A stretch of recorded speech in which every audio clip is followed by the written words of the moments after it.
एक बड़ा अहम सवाल है बिहार के लिए। बिहार में पलायन बड़ा मुद्दा रहा है और हम सब, आप भी इससे देखा ही आपने कि लगातार ये चुनावी मुद्दा भी रहा। इसको रोकने के लिए तेजस्वी यादव के पास क्या प्लान है? देखिए, ये बहुत ही मुश्किल काम है। एक साल में डिस्ट्रेस माइग्रेशन मतलब मजबूरी में यहाँ से बाहर जाने वाले लोगों को रोक दिया जाएगा, किसी को नहीं जाना पड़ेगा।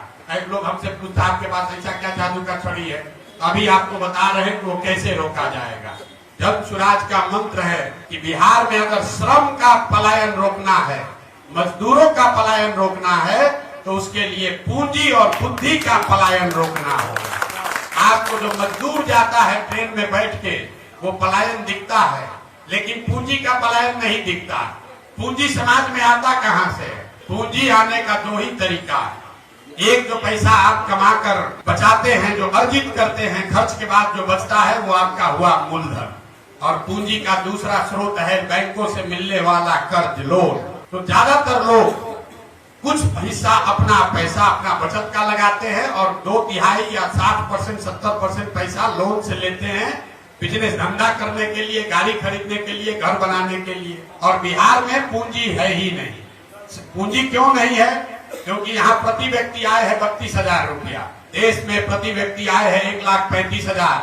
बिहार में प्रति व्यक्ति आय है 32,000। और उसमें भी अगर पटना और बेगूसराय 2 जिला हटा दीजिएगा तो बिहार में प्रति व्यक्ति आय है 24,000 रुपया। तो खाने पीने के बाद उसके पास पैसा बचना ही नहीं है। और दूसरा पूंजी का स्रोत है बैंक। बैंक क्या कर रहे हैं? रिजर्व बैंक ऑफ इंडिया एक आंकड़ा जारी करता है जो बताता है, एक अनुपात है CD रेशियो, मतलब कितना पैसा आपने बैंक में जमा किया और बैंकों ने उसके बदले में कितना पैसा ऋण व्यक्ति और समाज को दिया।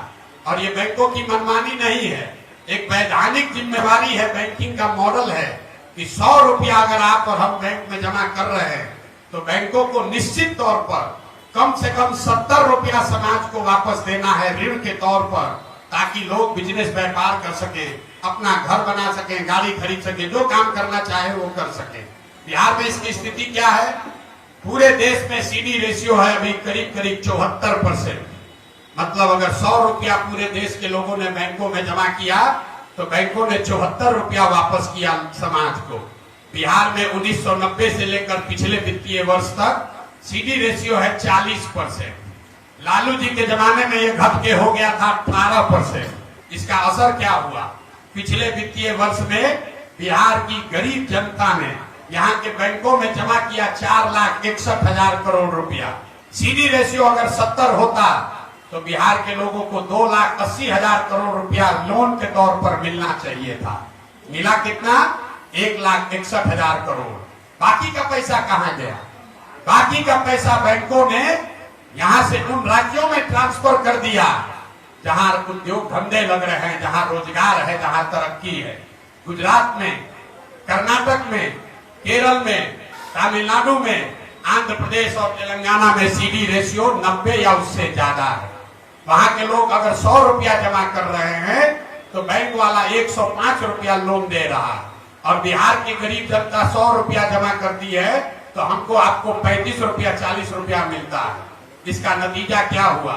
1990 से लेकर पिछले फाइनेंशियल ईयर तक बिहार के बैंकों ने 26 लाख करोड़ रुपया बिहार के लोगों की जमा पूंजी बैंकों ने यहाँ से ट्रांसफर कर दिया दूसरे राज्यों में। और आप सोच रहे हैं कि कोई 2,000 करोड़ रुपया लाकर चीनी मिल बना दे। अरे अपना घर लूट गया।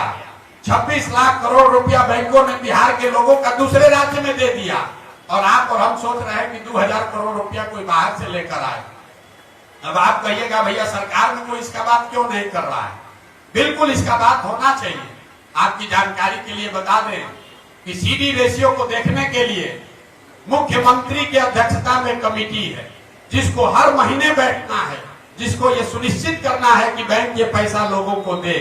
लेकिन जैसे डॉक्टर इंजीनियर मुख्यमंत्री का बात नहीं सुन रहा है, जैसे पुलिस और शिक्षक बात नहीं सुन रहे हैं, जैसे CO BDO बात नहीं सुन रहा है, वैसे बिहार में बैंक वाले भी मुख्यमंत्री का, सरकार का बात नहीं सुन रहे।